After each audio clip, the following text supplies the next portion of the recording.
Hey, what's up, everybody? I'm pretty sure everybody has heard this story. And yes, I'm gonna call it a story about a young lady named Carlee Russell. Okay, so Carlee Russell had us all in a frenzy and in a panic, thinking that she has gone missing.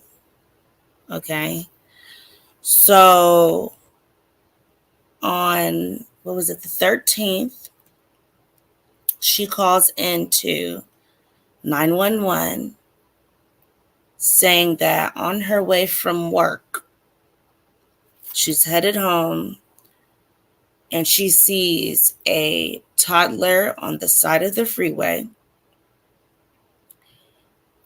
in just a t-shirt and a diaper. And she claims that as she's driving along on this freeway,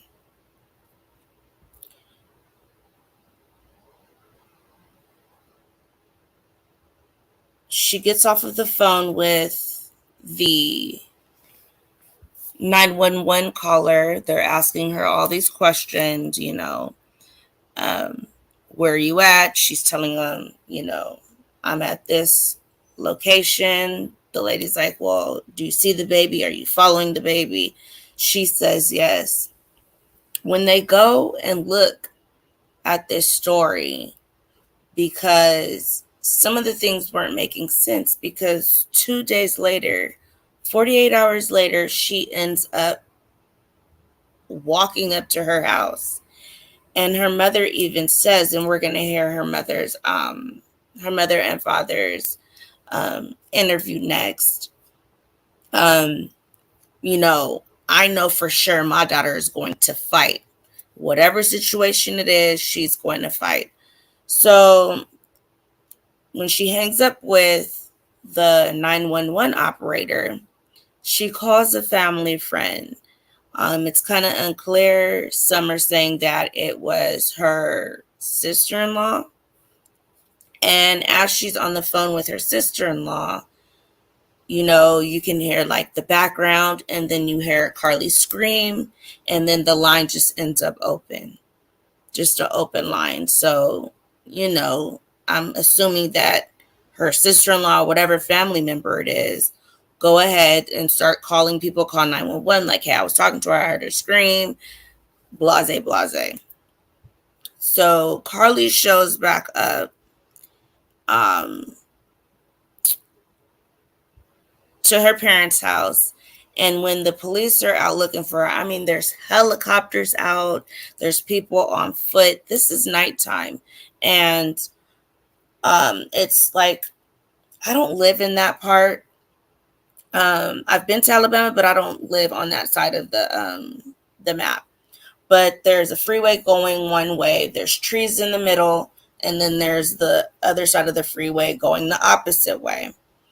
And I know that because if you guys get a chance to watch, I think it's JLR Investigates, he actually goes into those areas and kind of shows you what route she would have had to take if she had went through um, the woods. And I don't believe that she went through those woods in the nighttime, even though when he shows, um, right, just so happened right where she's at, there's like water drain tunnels, to where they put cement there to where the water can flow and go underneath the freeway. And he shows himself going down the sidewalk, and then probably a yard or two from the freeway edge, it's a fence, a regular chain fence that you could put your feet in and climb over, when you were younger. Not too high. And then there's houses, so homes back up to this side of the freeway. And it was kind of interesting because while he was back there and he went through one of the paths, there was a hole in the fence and he was able to get in and out. Um, right through that fence. And there's another little drain to where it looks like, maybe the neighborhood kids or something crawl that way. Who knows why? Anyway, I did. I don't know if it was for content. I'm not going to say it was for content, but when he first went down into this, into the woods and was by this tunnel, there were flyers of Carlee. So we know people did go down there and look for Carlee. Then a couple of days later, maybe the next day or the day after that, he went back to that area and went through those tunnels, and there was a box of Cheez-Its there. And so I'm thinking to myself, I hope this man did not just block those there for content, or either someone watched his video and put it there because they knew he was going to go back that way and put the box right where the tunnel was. So for those of you guys that do not know at all what I'm talking about, I am going to play the what I think Carlee didn't realize was that there is video everywhere you go. Like, as soon as you step out of your door, expect to be on someone's camera. She thought, oh, I'm going to pull up to this area and no one's going to be able to know what happens from here on just because I am on the freeway. And this is another reason why I don't understand why people dove so hard into this, because if you see the video I'm about to show you, I'm going to explain why I don't understand why people went so crazy after seeing this. So I'm going to show this for those of you guys that have not seen it yet. And I'll explain to you why I don't understand why people were thinking we were in danger for so long with this being, what they did show us. So here we go. Let me know if you guys can hear my fan. If you guys can hear my fan, I will turn it off, but it is hot out here. So let me go ahead and play it for you guys. So this is going to be Carlee's car on the right hand side, and you'll see it coming slowly on the side of the freeway. And there is no sound, just to let you know.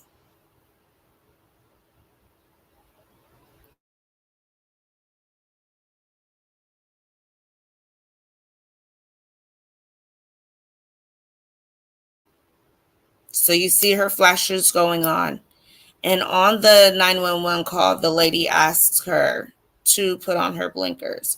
Mind you, she's saying she's seen a child on the side of the road, no pants on, white top, and a diaper.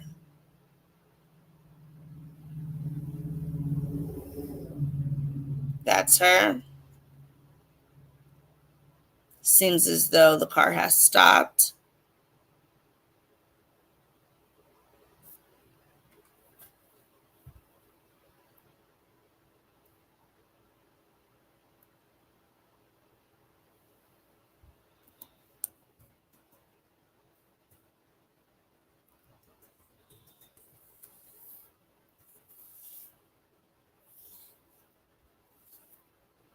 Still see the car.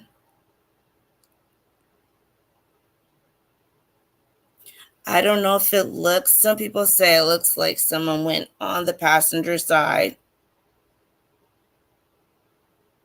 But we don't see any cars that stop for her. And look at all the cars on this freeway. No one else reported a baby on the side of the road. No one else. There was no other 911 call.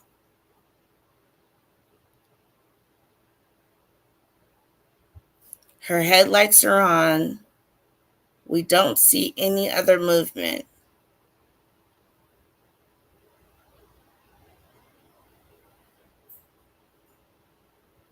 More and more cars are going by. No one's calling saying, hey, someone's on the side of the road. Nothing. And I believe this is a 4-minute clip.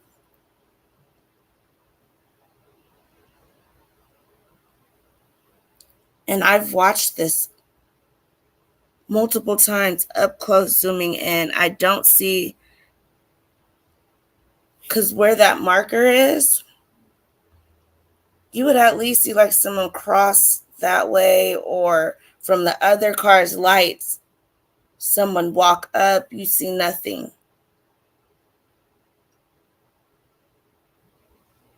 And if you do get a chance to, I believe it's JLR investigates, you'll see the first sign you see closest upward shows like what's on that exit. You'll see him pull over in that area right before the the sign is where she's actually right next to, and you'll see him navigate through. I might put in a little clip so you guys know who I'm talking about, and you guys can go look for yourself and see. Okay, so now this is when the emergency people pull up, and they pull up within minutes. Okay, so if she should still be in the area, they pull up within minutes. They get to her car. She's in a red Mercedes.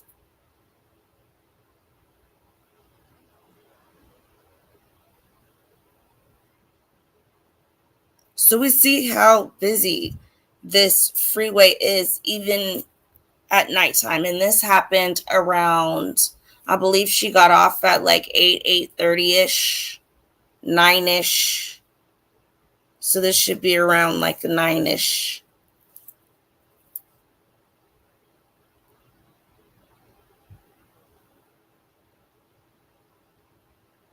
So I don't want to cut off any of it for you guys, but it's a couple more minutes. Not minutes, but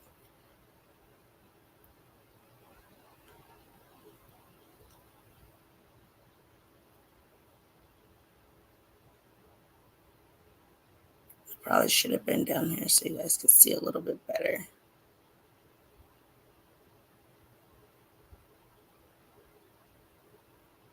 So that's pretty much for that.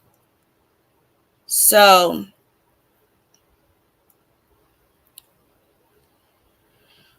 Miss Carlee, then when they look into it, because since she hung up so fast on the 911 caller, and then, her people are calling in saying they heard a scream, they're anxious to get out there really, really quickly.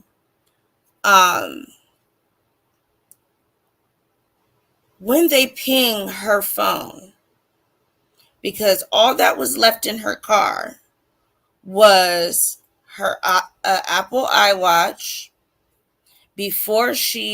After she left her job, she went to Tzatziki's. It's like a Mediterranean food spot. And from, me looking into this, it was said one of the employees knew her there. And sometimes she would come in with a guy. Most of the time she would come in by herself, but she ate there very often. And she always had her nails done.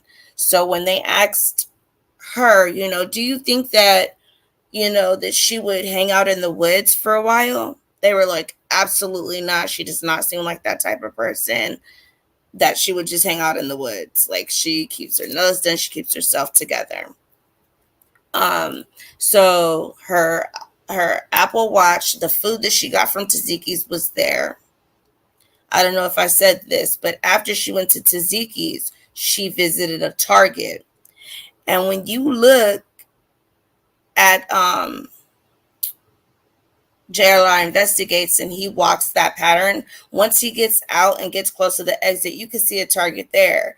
Who knows why she didn't go to that Target, but she didn't. She went to a completely different Target.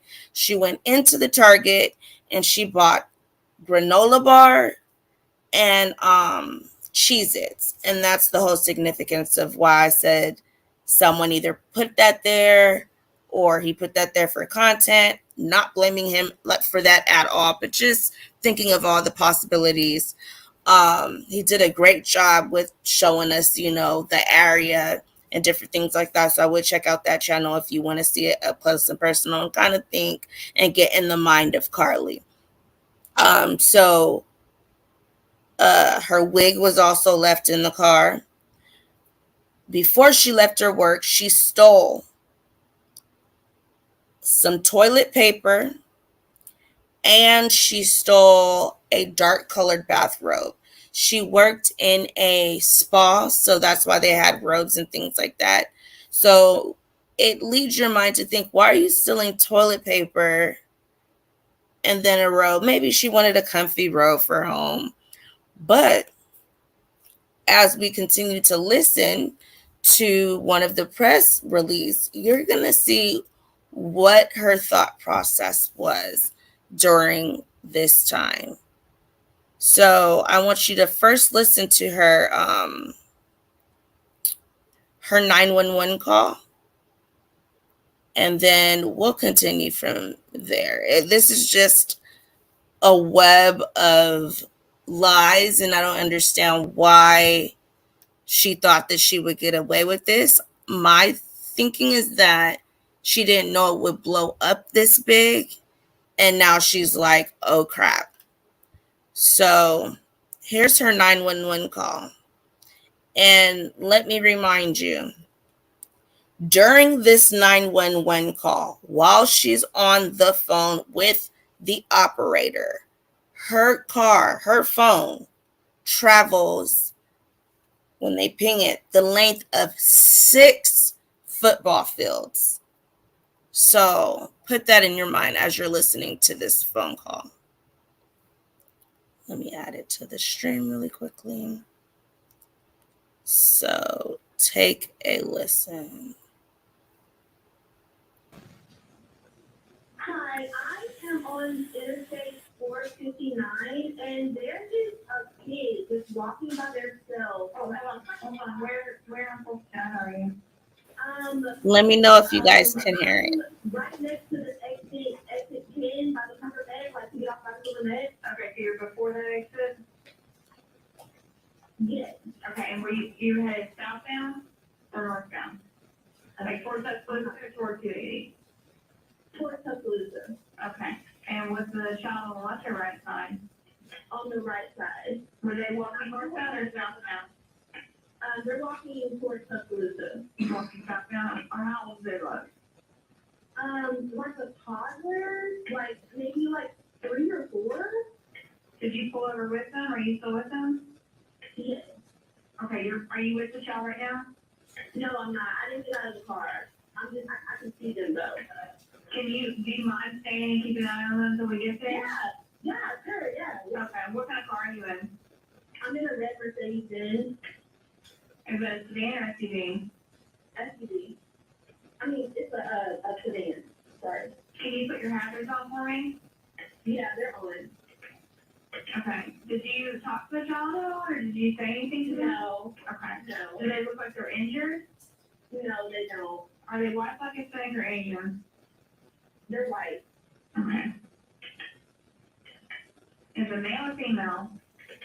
I think it's a boy, a little boy. Right now? Okay. So is he wearing clothes? Yes. Okay. What is he wearing? It's a white t-shirt, and it doesn't look like he has any pants on. It looks like a diaper. And you don't see any cars anywhere? No, no cars anywhere.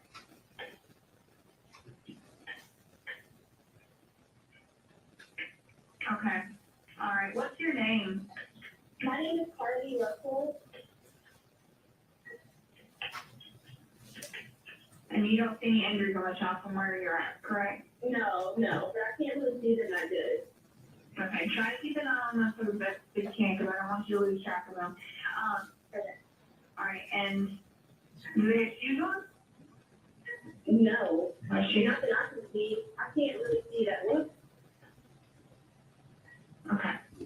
All right, I've got them on the way, okay? Just try to keep an eye on them, but the officers are on the way, okay? Okay, thanks. Thank you. Okay, bye.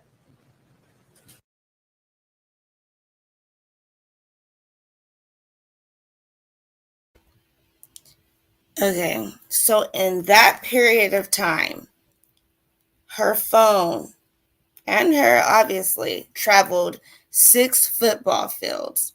That kid must have been an Olympic runner. I don't know. I don't think she thought that they would be able to ping her and see how fast she was going.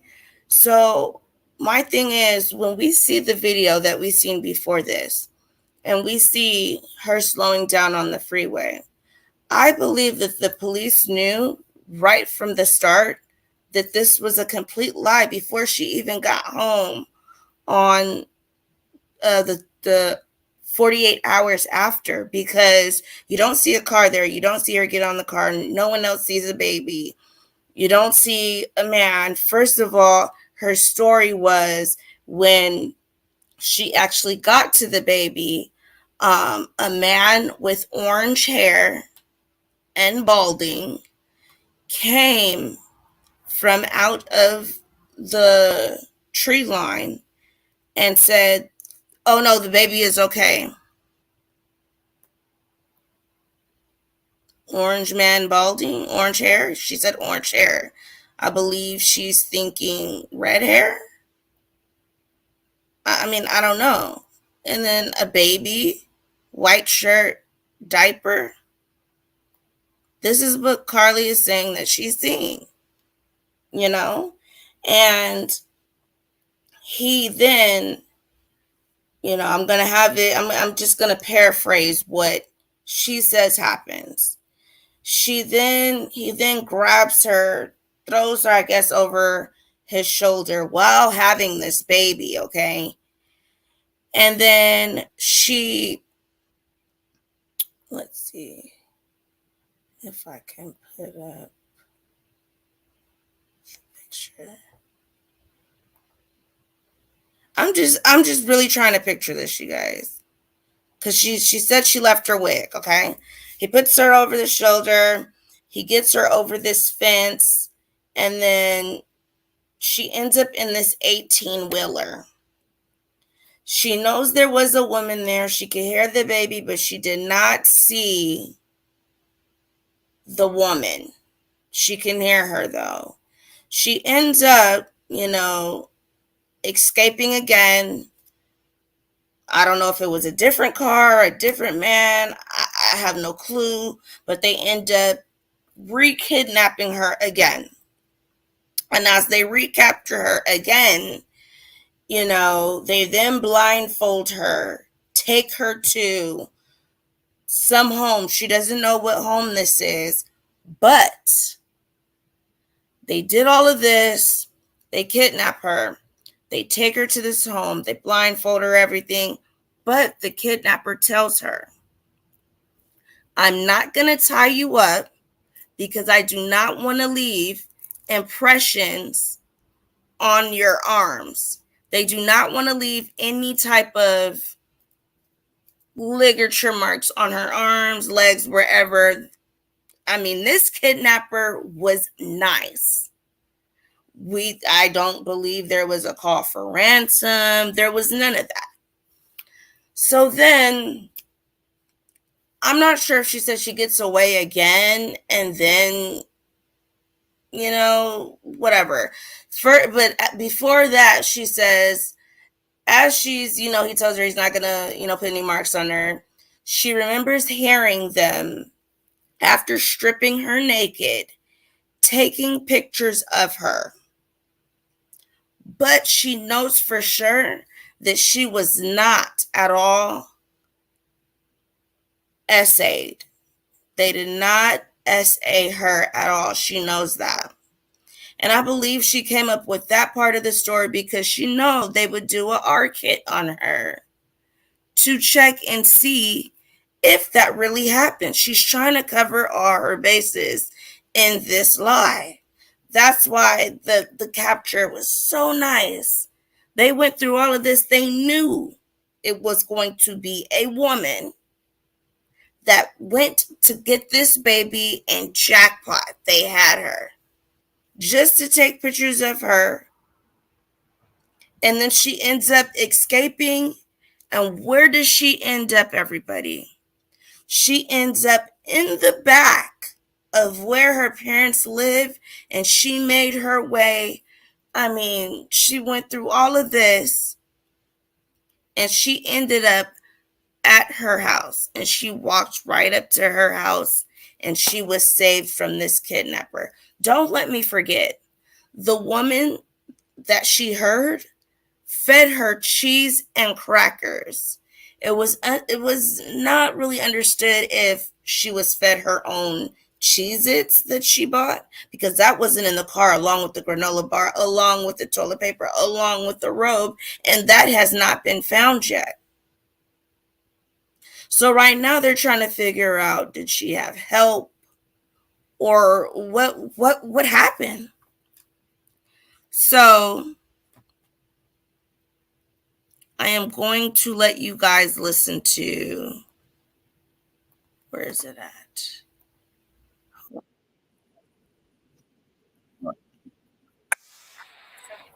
Sorry about that. Okay, mute. That's not what I wanted you to do. Okay. I want you guys to hear. Is this the first one? Okay, here it is. Pause.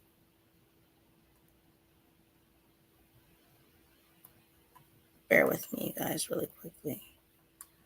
I apologize, because I want you guys to hear from her attorney as well. Where are you at in purple, sir? I want you in purple. There's the one I want to show you where he's in purple. Okay, let me just go ahead and type it in, because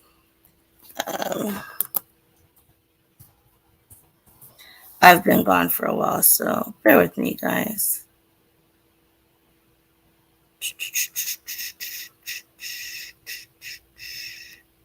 I want the very first one that he did. And he explained, here it goes. Open in a new tab. Okay. So this is what they say after we are like in a frenzy, in a panic. We don't know what happened to this young lady. Even though it sounded sketchy in the beginning, you don't want to just not believe someone. And, you know, the first 24, 48 hours is the most important, and we couldn't find her. No one could find her. So this is the first press release.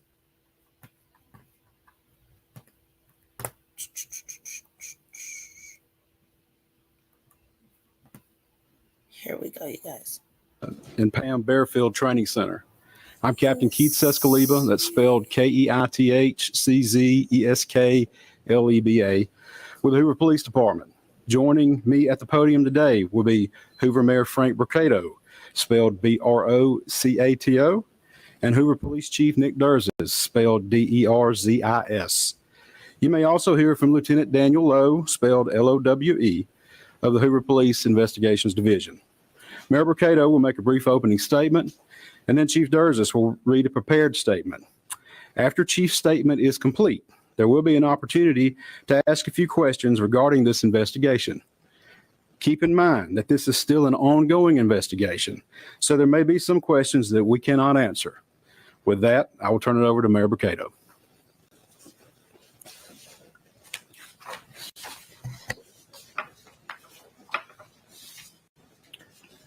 Thank you, and good afternoon for you all coming today. You know, 6 days ago, our community learned about the disappearance of Carlee Russell, and it sent fear and pandemonium not just through our city, but the entire state and the nation as well. The media quickly joined us to get the word out about Carlee. Our community sprung into action, and they organized search parties, arranged prayer vigils, and they took other steps that I'm not even aware of to help in this situation. The Hoover Police Department quickly rallied multiple partner agencies, stopping at nothing to find Carlee. I'd like to take this time to say thank you first to the Hoover Police Department, our partner agencies, our wonderful community, and to all those that aided in some way in connection with this situation. As the days have gone on and more information has been shared, we know everyone has questions. The Hoover Police Department is known for being very methodical and thorough with their investigations. For that reason, we did not feel comfortable speaking in detail publicly until now. It is important that we share this information now so that our community can be put at ease. So at this time, I'll turn the microphone over to Hoover Police Chief Nick Durses. Thank you. Thank you, Mayor. Thank everyone for being here today. Besides me stands the team who played a significant role in this investigation. I want to thank our department, members of surrounding local law enforcement agencies, the FBI, Secret Service, United States Marshals, and ALEA for their assistance in this case. We said from the evening of July 13th, our focus would be the safe return of Carlee Russell. That occurred on Saturday, July 15th, approximately 49 hours after she called 911 and disappeared. From that point, our focus has been to determine Carlee's whereabouts during that time and what exactly took place. Let me say up front, this investigation is not over. We're still working this case, and we'll be working this case until we uncover every piece of evidence that helps us account for the 49 hours that Carlee Russell was missing. However, through the public interest, and in some cases, public fear that this story has generated, we owe it to our citizens to tell them the facts that we have uncovered. So I will give you the facts that we know today. On July 13th, at approximately 8:20 p.m., Carlee left work from a business at the Summit. Surveillance video from her place of employment shows Carlee concealed a dark-colored bathrobe, a roll of toilet paper, and other items belonging to the business prior to her departure. She ordered food from Tzatziki's at the Colonnade and traveled there. She then traveled to Target on 280, where she purchased some granola bars and Cheez-Its. From there, she remained in the parking lot at that shopping center until 9:21 p.m. when she drove to I-459. Carlee communicated on her cell phone with individuals known to her while on her path of travel up to the point of calling 911 at 9:34 p.m. And at this time, we will play the 911 call in its entirety.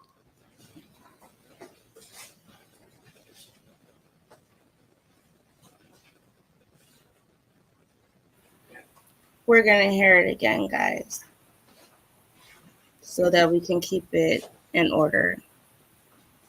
Okay, so here we go. For those of you guys that didn't hear it in the beginning.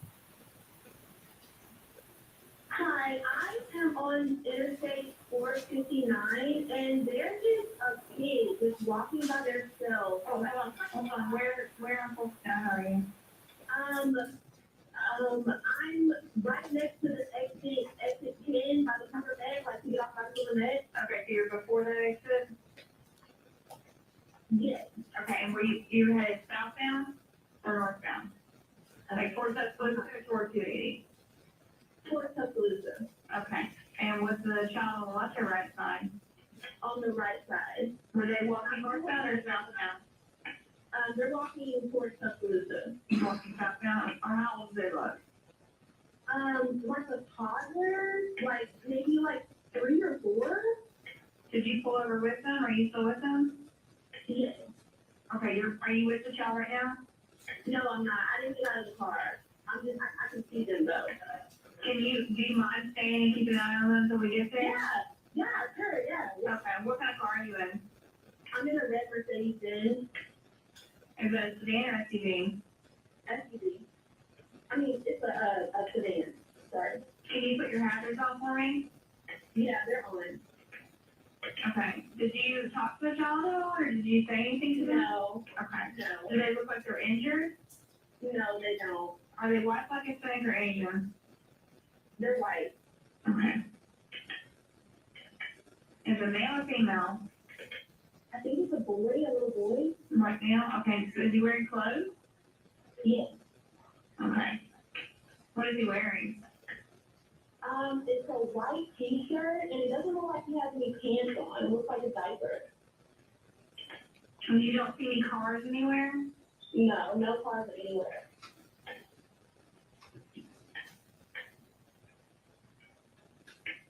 Okay. All right. What's your name? My name is Carlee Russell. And you don't see any injuries on the child from where you're at, correct? No, but I can't really see they're not good. Okay. Try to keep an eye on them for the best that you can, because I don't want you to lose track of them. Okay. All right. And do they have shoes on? No, No shoes. not that I can see. I can't really see that. Look, Okay. All right. I've got them on the way. Okay. Just try to keep an eye on them, but the officers are on the way. Okay. okay, thanks. Thank you. Okay, bye. Carlee called a relative after speaking with the 911 operator. She went missing during that conversation sometime after 9:36 p.m. Traffic camera footage was obtained which depicted this portion of the incident, and that footage was analyzed as part of the investigation in conjunction with the 911 call and cell phone data to accurately determine the time frame. Carlee's 911 call remains the only report of a child on the interstate, despite numerous vehicles passing through the area at that time. No one has called to report that a child is missing, and the Hoover Police Department did not locate any evidence of a small child walking down the interstate. Data from Carlee's phone, including her Life 360 app, shows that she traveled approximately 600 yards in her vehicle while she was on the phone with 911, stating that she was following a child. 600 yards. That is 6 football fields straight, 600 yards. The Hoover 911 Center received a second call from Carlee's mother stating that a relative was on the phone with her when they heard Carlee scream, and then they had an open phone line. Hoover police officers arrived on the scene within 5 minutes of being dispatched, and several other officers arrived shortly. They located Carlee's wig and cell phone in the grass near the vehicle. Her purse was located in the front seat of her vehicle with her Apple Watch in the purse. The food she ordered for Tzatziki's was also in the car. The items she purchased from Target, as well as the items taken from her place of employment, were not in the vehicle, nor were they located anywhere around the scene. Hoover police deployed all available assets from the point in the search for Carlee.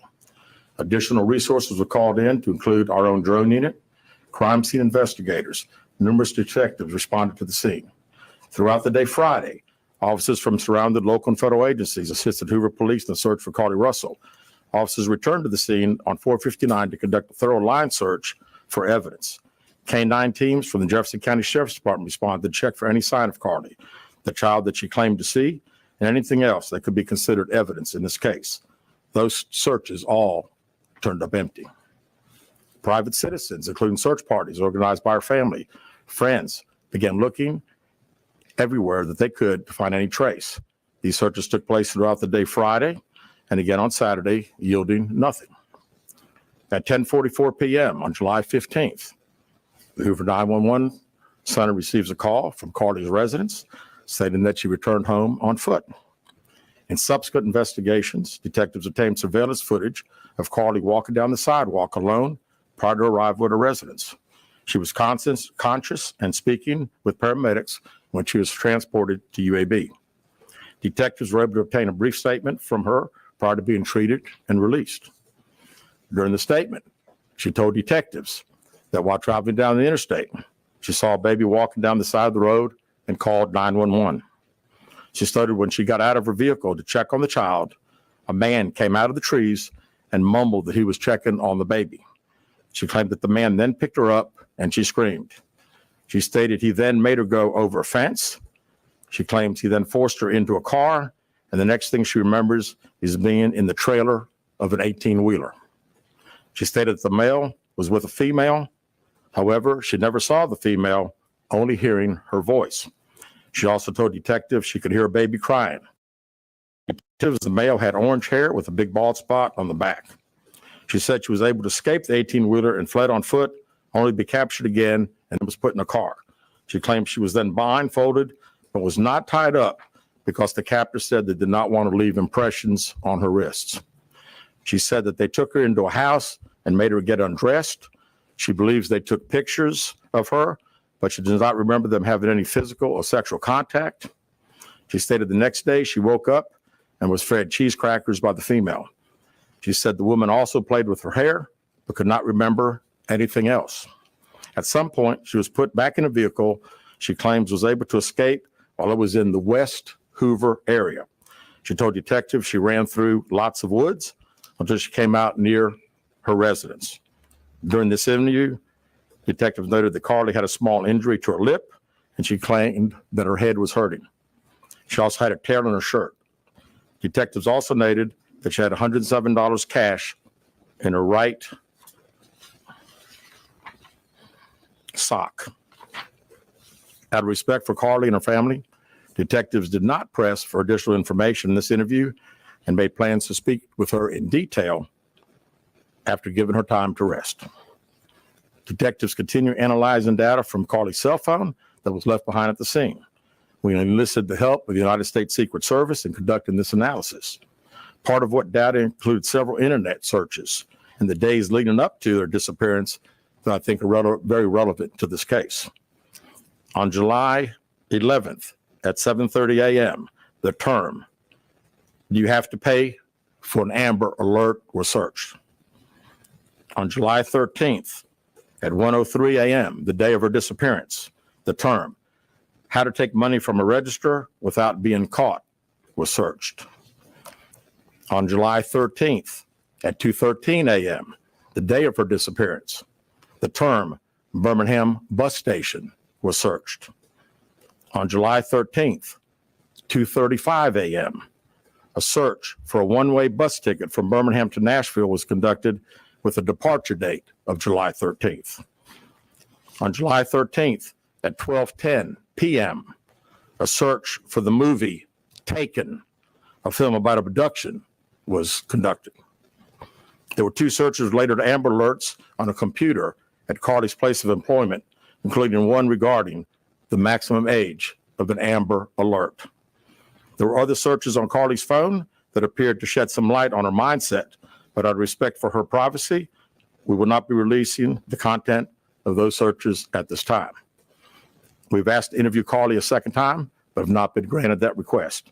As you can see, there are many questions left to be answered, but only Carlee can provide those answers. What we can say is that we've been unable to verify most of Carlee's initial statement made to investigators, and we have no reason to believe that there is a threat to the public safety related to this particular case. Thank you very much. With that, we'll open the floor for some questions. Please raise your hand and I will call on you. Carol. Chief, do you expect any charges against Carlee Russell in connection with the disappearance and in connection with what was taken from the Woodhouse spa? Right now, our focus is to determine those 49 hours, so the investigation continues. So to be perfectly honest with you, that hasn't even entered our mind or been discussed. One more question. Is it surprising to you that the family has not been cooperative in returning to be questioned?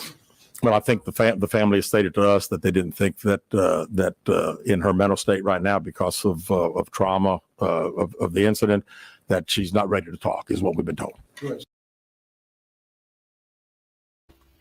We're going to listen to the rest of the questions, but that's pretty much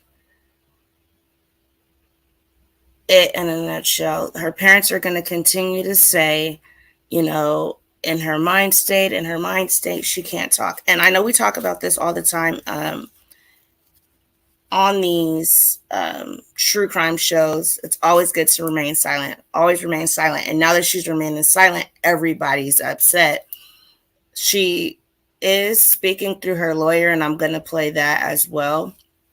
But that's what I forgot to say. She got all this kidnapping, but she was found in her right sock to have $107. So what was their point in taking her? To take pictures? I mean, because she said she wasn't sexually assaulted.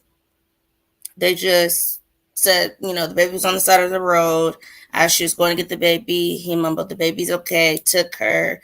What's the point of throwing her in, this 18-wheeler and she escaping, and they get her again and they tie her up? She supposedly hears a woman. She can't describe the woman, anything about the woman, anything. So from the day that she got home, her parents have been saying, and we're going to hear her parents as well after these questions. We're going to hear before all of this, you're going to hear what her parents are saying. And it just does not make sense. We'll get there. Let's continue this part. So, question for Chief. You stated that the abductor had orange hair. Was this abductor black male? Was it female? Black female? White female? I believe it's a white male. Am I correct by saying that? Was it ever? Yeah, white male. Is this alleged abductor yet on loose in the Hoover area? Don't believe so. Chief Brittany Dion, WBRC, has a toxicology report been done, and were any drugs or illegal substances found in her system? We have no report of that. Is any indication of mental illness in this case? There's been a concern in the community that if this turned out not to be a true story, that the next time a young woman of color was missing, that it might not be taken seriously. How would you respond to that? I'd respond to say that we investigate every crime to the fullest, just like we have this one. Was she traveling with anyone? Excuse me. Was she traveling with anyone since the time she disappeared, to your knowledge? And not to my knowledge. Chief, I know you said you weren't able to verify a lot of aspects of the story. Where do you think she went? And how would you characterize what happened to her? You know, that's the $100 question. You know, we pretty much know exactly what took place from the time she left work That's $1 million until she got on the 911 call, and we can see getting out of the car on the interstate from that footage. And after that, I think she only knows. We don't know. Well, one quick follow-up. Her parents. Did you speak with Carlee's parents? And why do you think it is they were so adamant that there was an abductor? Yeah, I think parents are believing what their daughter's saying, and we've had a very good rapport with the parents, met with them on several occasions. I've talked to them today a few times, and to make them understand that we're under pressure from our community, not only in our community of the state, but nationally when the story hit. And I just wanted them to understand that today we were going to have a press conference, and what we were going to detail today are facts. And everything that I've told you today is actual facts. It's not innuendos. It's not what I think. It's not what these detectives think. It is the factual information that we have. Chief, Audrey Robinson, WBRC, how much time do you think you'll give the family before going back to college for sentencing? Well, I think our detectives have talked to the parents, and we're ready. We're ready to talk as soon as she's ready. So, you know, she called right now. We're ready. You had one word to describe what went on. What would that be? Ooh, how about unknown? You know, we know the facts that we have. Everything else is unknown at this time. In the back. What have the past few days been like for you, your department? This has been a stressful search, hasn't it? Well, absolutely. And again, the focus of the investigation that Thursday when she went missing, of course, the focus was to get Carlee home. That's what we want all. We wanted her safe and sound. And that's all happened. And then, of course, this has gotten to be not only a local state story, but a national story. So, you know, it's a lot of stress on everyone in the Hoover Police Department, and the mayor, to every citizen here. We want to know the truth. As you stand here, are you frustrated? I wouldn't say I'm frustrated. I mean, I'm very happy that Carlee's home. That was the main ingredient here, and then we'll figure it out. I promise you that we'll end up figuring it out. Any idea about the number of manpower hours or the expense of the drones and all the rest of the search that might have cost the city and the state and federal government? Yeah, we haven't had time to consider that, but it's you know, again, these detectives that are here, this is just a small group of people that have been associated with this case. We have put every available resource that we have on this case because we wanted to make sure that we found out everything. We wanted to get her home, and we have. Mental health problems? Not that I'm aware of. Could you just expand on the people from the state, federal resources brought in? What were they doing exactly as you all were searching for her? Can you just expand on that? Sure. A lot of the from the FBI side, several agents helping us interview. I mean, as you well know, in a case like this, especially when it goes national, we got hundreds and hundreds and hundreds of calls. And when you get those calls, some of them may just be outlandish, but you got to follow up on them because you never know that you may get that one tidbit. And I'd also say too that we had a great cooperation with the family. The family received hundreds and hundreds of tips, and every time they got a tip, they sent it to us. Would you say a crime has been committed in this case? Determine that now. Keith Mims, WAGG 610 Summit Media. Question for Chief. With all of the searches that you mentioned, Chief, that were on Carlee's phone, does that kind of give you an indication of her mind state during this ordeal, the 48 hours Yeah. that she went missing? Well, again, we want to talk in facts, and I do think it's highly unusual to the day that someone gets kidnapped, that several 7 hours, 8 hours before that they're searching the internet, Googling the movie Taken about an abduction. I find that very very strange. Yes. Yeah. Do you feel confident, your investigators feel confident that you know why Carlee Russell may have done this? No, we do not know. Absolutely not. Chief, can you explain for us, you mentioned that while I believe you said Carlee was on the phone with 911, she was traveling 6 football fields, which tells you what?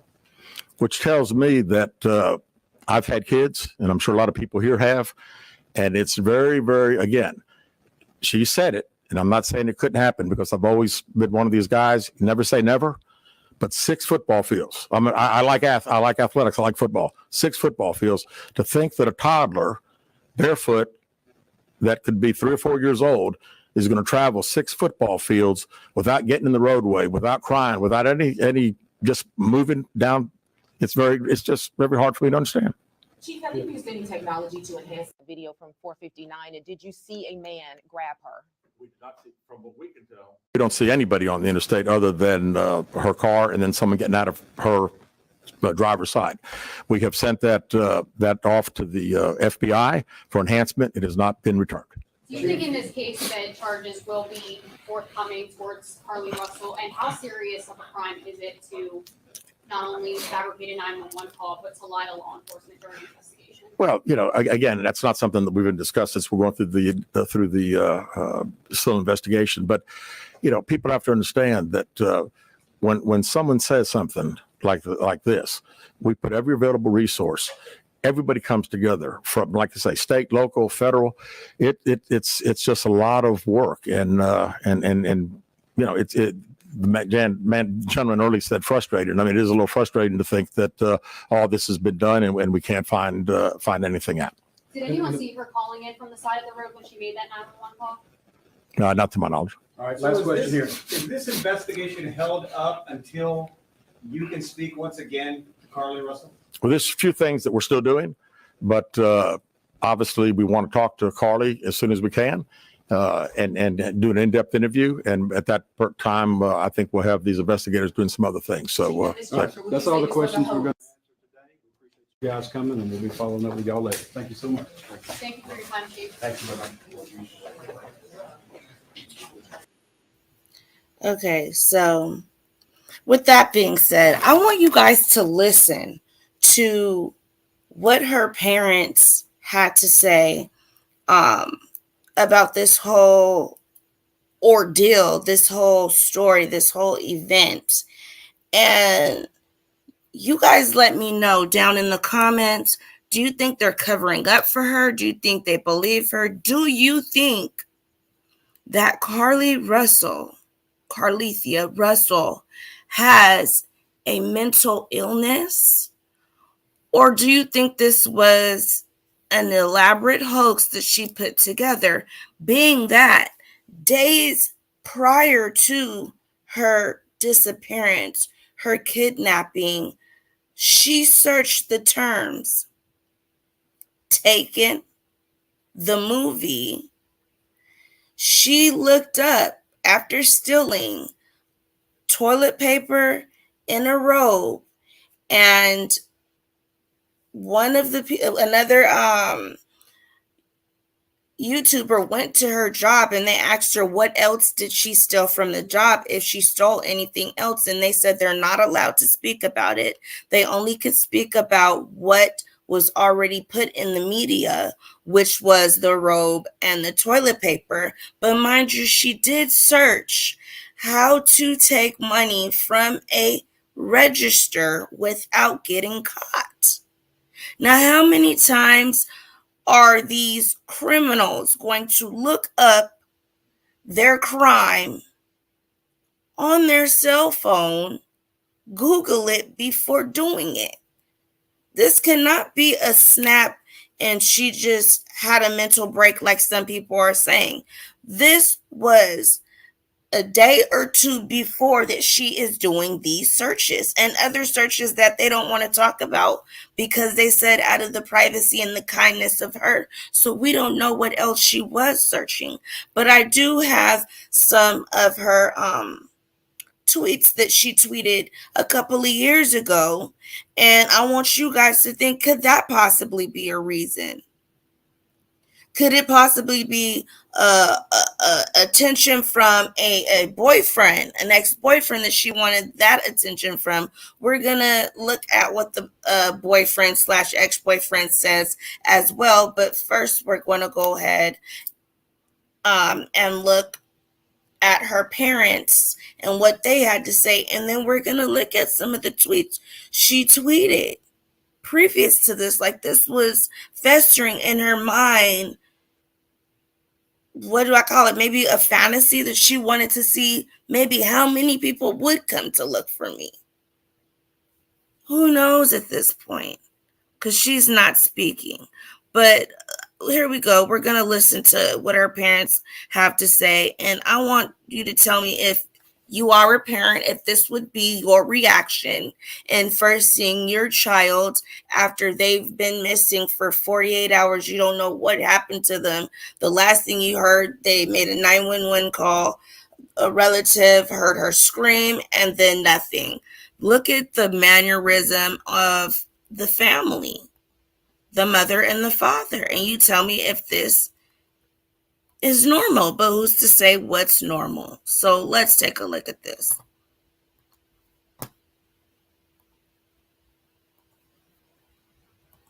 You all first laid eyes on her again. What was it like? To me, I mean, just so much joy. This morning, in an exclusive sit down with NBC News, the parents of 25-year-old Carlee Russell are speaking out, describing the moment their daughter appeared on their doorstep after being missing for more than 48 hours. What did you do when you saw her? We tried to hug her as best we could, but I had to stand back because she was not in a good state. So we had to stand back and let medical professionals work with her. But it's okay. Last Thursday, police say Carlee called 911 to report a toddler walking alone on the interstate. She pulled over while on the phone with a family member who described hearing Carlee scream. Her vehicle's unlocked, running, all her personal belongings except for her phone. On the scene, police found no sign of Carlee or a child, and they say no children were reported as missing during that time period. The Russells waited in agony until Saturday night. There were actually just so many calls and texts from people who maliciously lied to us. I just didn't know people could be so evil. Authorities have not indicated where Carlee was during the 48 hours she was missing or what happened. Her parents declined to share what their daughter told them, citing the ongoing investigation.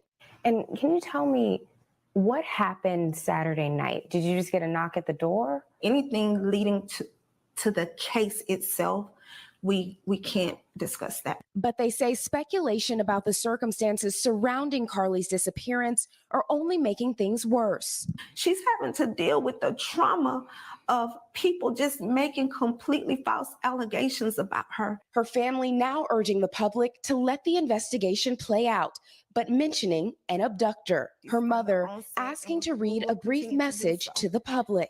Carlee has given detectives her statement so that they can continue to pursue her abductor. Do you believe that there's an abductor still out there? Absolutely. Absolutely. NBC News has reached out to the Hoover Police Department to ask whether they're looking for an individual involved. Police have just said they're following up on all information provided by Carlee. And when I talked to you all on Saturday, you also said your daughter is a fighter and she would find a way back to you. I felt that in my heart. Is that what happened? She did. She found her way back to us. However, we can't discuss the details of that. But they say one thing is clear. Do you believe she was fighting for her life? Oh, she definitely fought for her life. There were moments when she physically had to fight for her life, and there were moments when she had to mentally fight for her life. But she made it back to you. She made it back. Yeah, she did make it back. All right, Priscilla, so investigators are obviously busy on this case. What are they looking into going forward? Yeah, Hoda, right now they're analyzing that initial 911 call and also that traffic cam video showing that car driving on the interstate very slowly with its flashers on, believed to be Carlee's car. And of course, they're looking at the evidence from the crime scene, including the car and her cell phone, which was found on the roadway nearby. Police say that they have been able to account for all of her steps leading up to her disappearance, but those 48 hours when she was gone still remain a mystery. Hoda? Yeah, leaving behind her phone, her pocketbook, and all those things, a lot of things that investigators are looking into. Priscilla, thank you. Hey, thanks for watching. Don't miss the Today Show every weekday. What was it like? To me, I mean, just so much joy. This morning, in an exclusive sit down with NBC News, the parents of 25-year-old Carlee Russell are speaking out, describing the moment their daughter appeared on their doorstep after being missing for more than 48 hours. What did you do when you saw her? We tried to hug her as best we could, but I had to stand back because she was not in a good state. So, Okay. That right there threw me completely off. I know if my child has been missing for not even 48 hours, just losing my kid in a grocery store, in the mall, I mean, they go outside and playing you didn't know, hiding under the bed. When you see your child, you didn't know if you were going to get her back. Her car's left on the freeway and you hold back from hugging her. That just sounds all kind of don't make sense to me. It just does not sound truthful. To me, they knew that this was coming or something like that, because let me tell you why I believe that. I believe that because there was in 2000 and let me make sure. In 2019, she writes a tweet. This is allegedly from her Twitter account.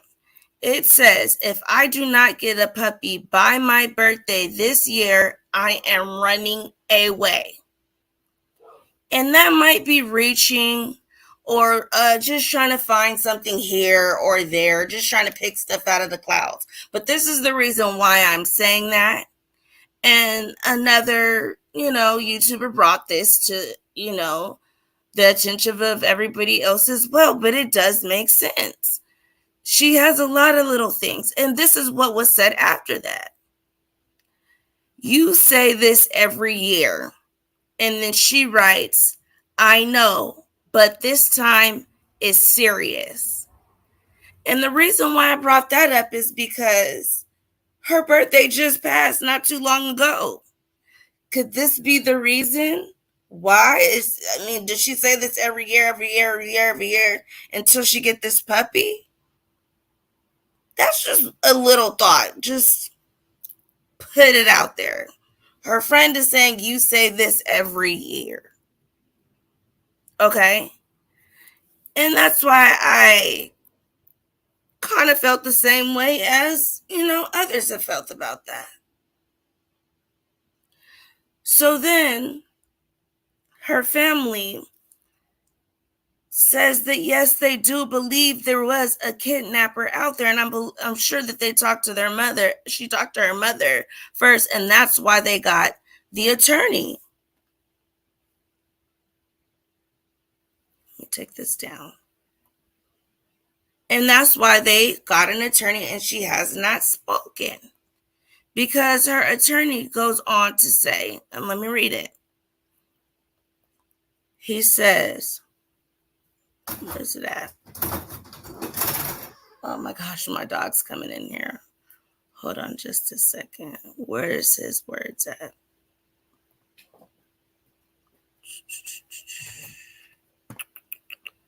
I had it right here.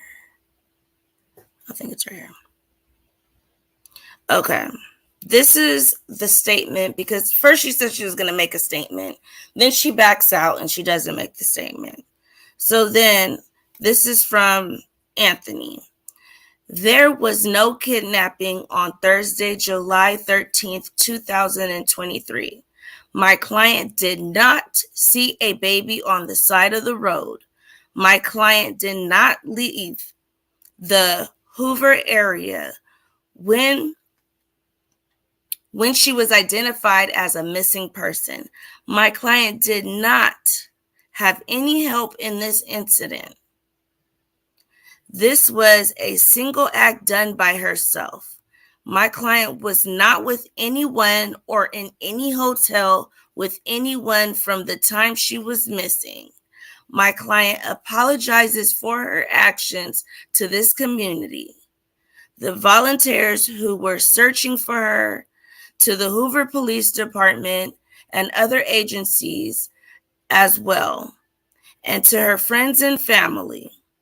We ask for your prayers for Carlee as she addresses her issues and attempts to move forward, understanding that she made a mistake in this matter. A mistake, you guys. This is not just a simple mistake.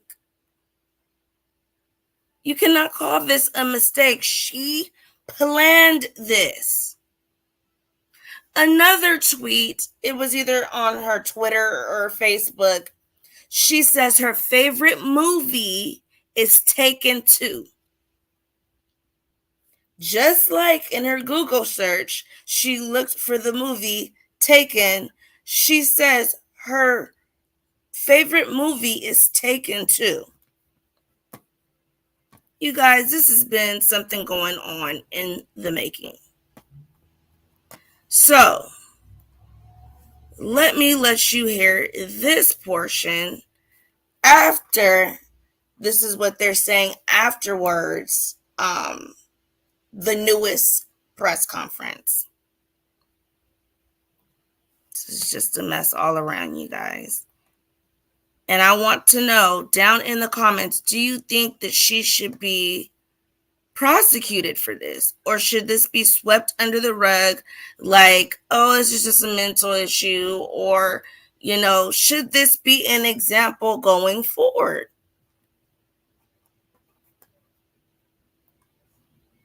Here we go. Let's bring this up on stream.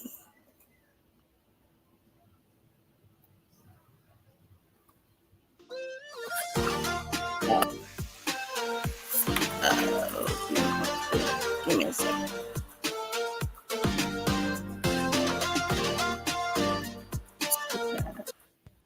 Here we go.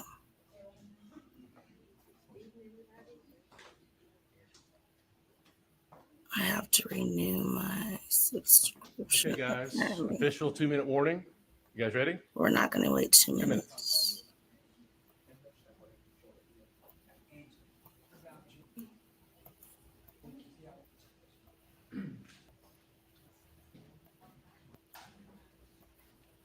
Okay. Good afternoon. I'm Captain Keith Suscaleba with the Hoover Police Department. We're here today to provide an update in the Carlee Russell investigation. Chief Nick Durzis will read a prepared statement that will provide an update in this case. After reading the statement, we will have time for a few questions related to the case. Keep in mind, this is still an ongoing investigation, and there are some questions we simply cannot answer at this point. With that, I'll turn it over to Chief Durzis. Thank you, Captain. Yes. Good afternoon. Thanks to everyone for attending again today. I want to thank the members of our department and all of law enforcement who played a role in the investigation of this case. Last Wednesday, July 19th, we held a press conference and provided you with the facts of the Carlee Russell disappearance. We told you the investigation was ongoing. We helped you determine where Carlee was during the 49 hours of her disappearance. Today, I've talked to and received a statement from Mr. Emery Anthony, attorney for Carlee Russell. Mr. Anthony has scheduled a meeting for Carlee to meet with investigators early this afternoon, but then I received an email stating that a statement was being provided by him on her behalf. Mr. Anthony asked that I read the statement in its entirety, which I will do now. My client has given me permission to make the following statement on her behalf. There was no kidnapping on Thursday, July 13th, 2023. My client did not see a baby on the side of the road. My client did not leave the Hoover area when she was identified as a missing person. My client did not have any help in this incident, but this was a single act done by herself. My client was not with anyone or any hotel with anyone from the time she was missing. My client apologizes for her actions to this community, the volunteers who were searching for her, to the Hoover Police Department and other agencies as well, as to her friends and family. We ask for your prayers for Carlee as she addresses her issues and attempts to move forward, understanding that she made a mistake in this matter. Carlee, again, ask for your forgiveness and prayers. We have a meeting scheduled with Mr. Anthony to further discuss this case. We're currently in discussions with the Jefferson County District Attorney's Office in Bessemer about possible criminal charges related to this case, and we will announce those charges when and if they are filed. All right, with that, we'll take a few questions. As Officer Hale said, when I call on you, please state your name and your affiliation. Yes, sir. Keith Mims, WAGG 610 100.1 FM Summit Media. Chief, do we at this time, or does the Hoover Police Department know the whereabouts of Carlee Russell during that 49-hour period that she was supposedly missing? Now, as I said the other day, was talking facts and everything. If I said anything today, would just be speculation. Actual facts, we do not. Aaron Llewellyn, WBC 13. Can you tell us what her motivation was for doing this, if you can? I wish I could tell you. I think only Carlee knows, and maybe her attorney now. But again, the statement that we received from him does not indicate any. Ricky G. WBRC, can you give us an idea of what charges you may be filing against her? That would strictly be up to the district attorney's office. David Lamb, CBS 42, can you update us so that there is a meeting scheduled for this afternoon with the family, or when is that meeting? Yeah, no, not a meeting with the attorney, not the family or Carlee. We have a meeting scheduled with the attorney, and that will take place some point tomorrow. And there is no meeting with Carlee Russell or her family at this point? Not scheduled, no, sir. What's next to close this investigation? Well, again, we want to talk to Mr. Anthony tomorrow and see if he has any more to discuss about the case. We'll certainly be asking if we'll get an opportunity to again interview Carlee like we've wanted to since she returned. Chief Stephen Quinn, ABC 3340. Yes, sir. Your reaction now, knowing that Carlee has admitted that this was made up? Well, I'm glad that we got this. You know, we certainly laid the facts out to you guys and to the national media that had a lot of interest in this particular case. The sad thing is that again, there were so many people that were involved, took this thing very, very seriously, and again, we wanted the focus to be bringing her home. She got home. We're very excited about that. It is what it is. The facts, I think, last Wednesday pretty much showed that we knew that it was a hoax. Lisa Frank, WDTM 13. Do you know the expense you went to during this search? And if you don't have a dollar figure for us, just how big it was for you guys? Well, it was all hands on deck, and we don't have a dollar figure yet, but we're certainly working towards getting one, and not only ours, but there'll be other agencies that had a lot of support that they gave us and had monetary expenses themselves. Jonathan, with JLR investigates, are the parents under any investigation? You know, as I said the other day, we were going to try to determine exactly those 49 hours. So right now, you know, anything's on the table. We still don't know what happened in those 49 hours, where she was. Did she have any help? We have no idea. You know, I read the statement from Mr. Anthony. That's all we know. Keith Mims, WAGG 610 Summit Media. Chief, let me ask you this. What do you think prompted or provoked Carlee to do this kind of thing? And are there any kind of mental issues that the police department or the public should be concerned about, or just what? You know, not that I'm aware of. I mean, it's you know, this was an elaborate deal. I mean, when you talk about calling a 911 and being up on the interstate, again, it would all be conjecture. So really, I don't know. I was hoping that we'd have an opportunity to interview and we'd be able to ask her those questions. Were any others involved in putting this story together for her? Mr. Anthony, in his statement, says there was not. Liviana Calmes, WPRC, Fox 6 News. You said that you had a meeting scheduled and it kind of switched into a statement. Did they give any type of reason that switched? No, they did not. Back here. Aaron Llewellyn, WBT 13. But just for clarification, Carlee Russell is not in custody right now. That is correct. That is correct. Last question with David. David Lamb, once again. So first of all, when did you actually see this letter? And second of all, do these admissions and the content of the letter alter the investigation at all? No, not at all.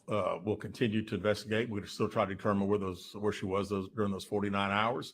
But I am glad that we received this. It at least puts some of the social media super sleuths hopefully at rest for a little bit as far as the conjecture of what everybody thinks took place. We know that by her own admission, it didn't happen. And, we're thankful for that. All right. Thank you guys very much.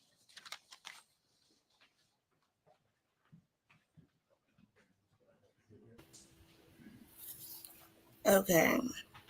So we are going to check out what her attorney is talking about. So he did speak. Instead of us hearing it through him, we are going to hear it through her attorney himself. And I just really want to know how this is going to turn out. I don't feel like this should be a pat on the back. That was so many tax dollars. I mean, people's emotions was into it. Another woman came on the news where her daughter was actually taken from her off this earth and was helping out this family.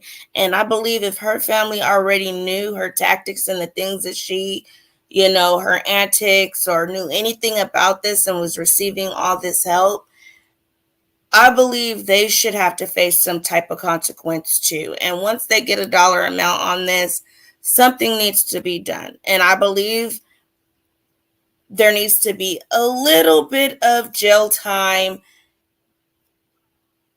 of some sort, just to let her know that this is serious, and that, yeah, just because you grew up in a nice, beautiful area, that doing things and throwing tantrums like this, for whatever the reason is, at 25 years old, you are not a child anymore.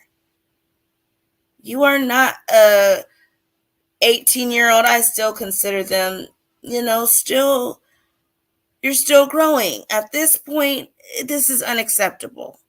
And there needs to be some type of punishment for it. So let's listen to her attorney and see what he's saying. Here we go. Let's bring this on here. I wish I could have it's hot in here. All right, here we go, guys. Well, tonight, the attorney of Carlee Russell speaking out after a meeting with the Hoover Police Department about his client, Carlee Russell, who recently faked her own disappearance. WDHN's Robert Smith Jr. joins us live in the newsroom with more on the story that is continuing to gain statewide as well as nationwide attention. Robert, what did her attorney have to say today? Yeah, hey, Mike, Russell's attorney did confirm that he expects charges to be filed against his client for faking her own disappearance. Now, this morning, Emory Anthony met with the Hoover Police Chief, Nick Durzis, about his client, Carlee Russell. This comes after a press conference on yesterday when Chief Durzis read a statement from her attorney, Anthony, stating that the 25-year-old nursing student was not abducted along the highway of I-459 in Hoover the night of July 13th, and she did not see a child walking along the interstate. Today, the meeting with the police department was short and a productive one. It's a great meeting, a short meeting, just to try to identify some things about where we go from here, responsibilities that we need to take care of. But it was a great meeting, and I want to commend the Hoover Police Department and the Chief of Police for their action and how they have handled everything. So hopefully we can get to the end game, as they say, of this particular thing. Now, Anthony says he always wants to make sure his client is taken care of as she is dealing with some issues. He also asked for prayers for them all, including the police department at this time. Stay with WDHN as we continue to follow this case on any new developments. Mike? All right, Robert, thanks so much. Looking for an easy way to get that LLC next to your business name? So you hear what the attorney says.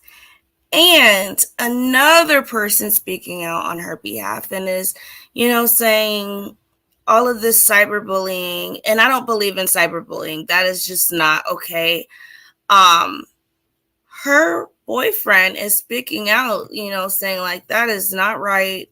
It's not okay with people, coming up with their own thoughts of what happened and things like that. But I say to that, if she's not speaking, that leaves it up to everyone else's imagination to fill in the blanks where she's not letting anybody know what's going on. So let's hear from her boyfriend and what he has to say. And I believe I have, let me see. Okay, no, I have something from her boyfriend that was written, but we're going to look at this real quick. Boyfriend of Carlee Russell. And then we're going to wrap it on up. So I need to get a new pad. Here we go.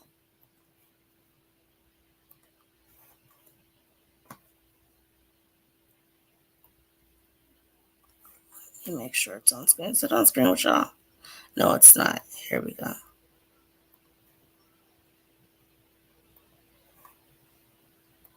Carlee Russell's disappearance. Her boyfriend is talking about what happened and asking people to stop bullying her.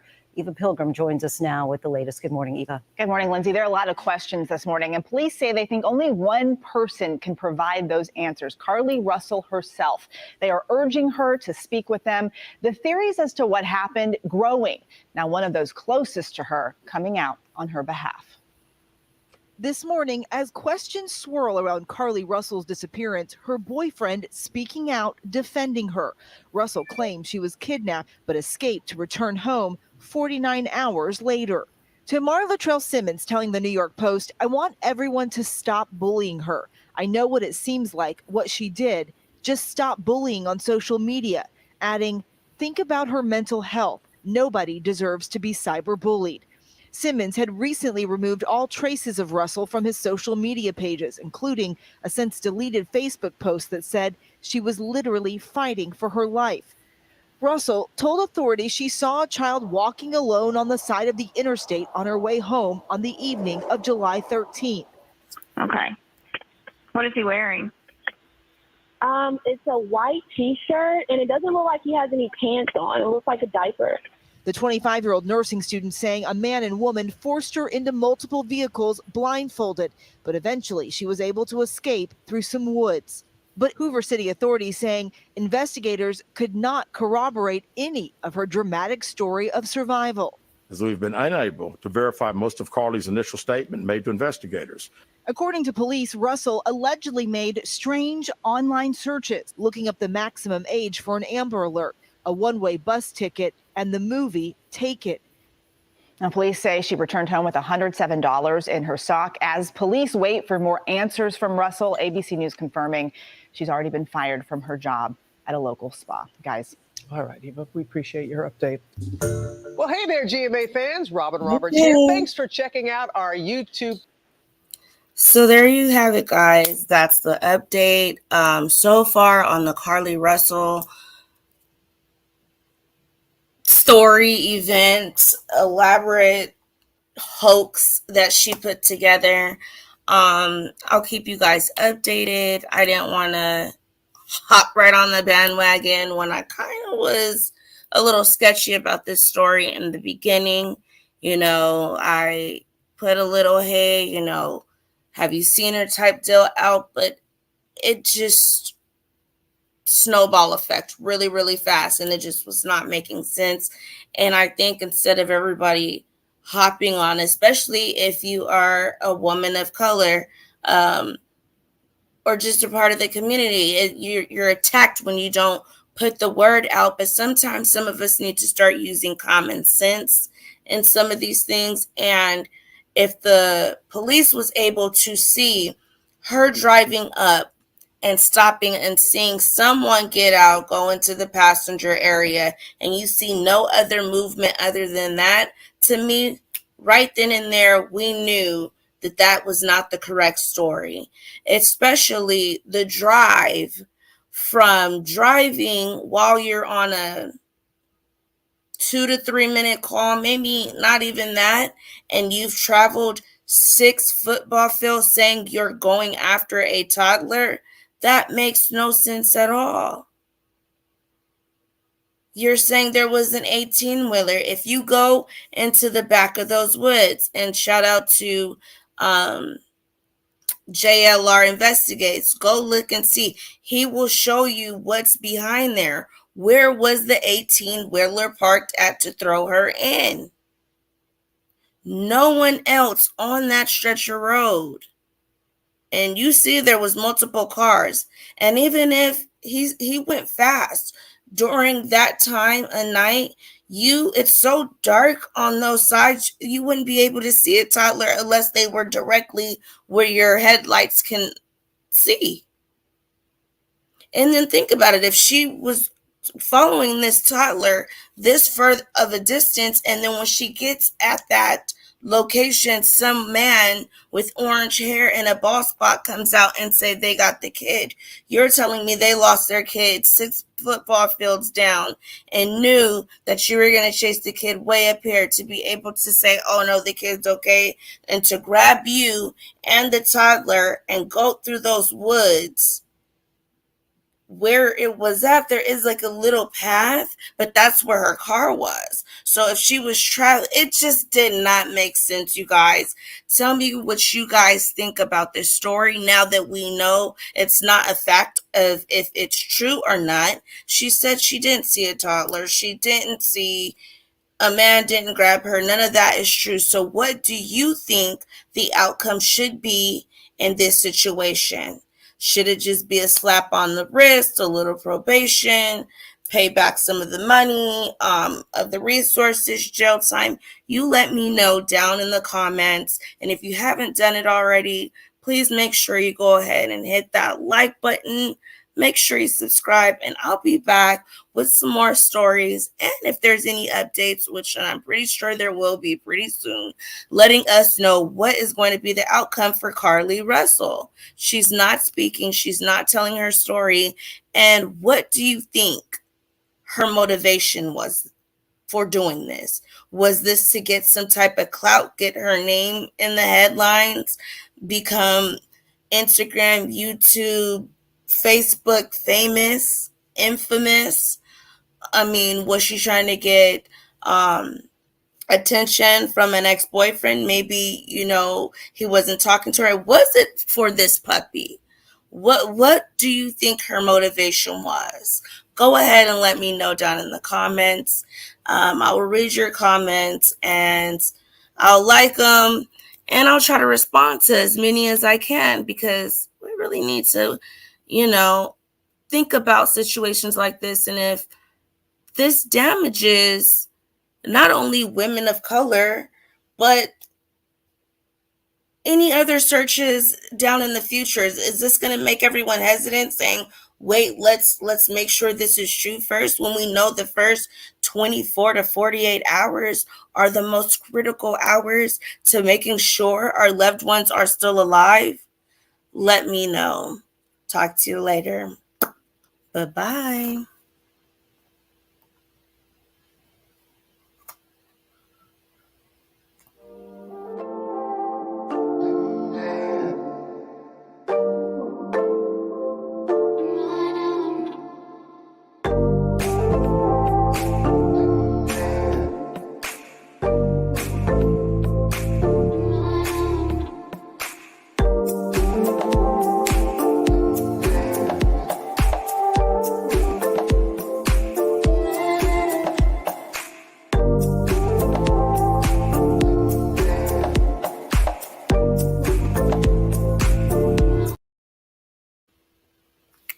Bye-bye, guys.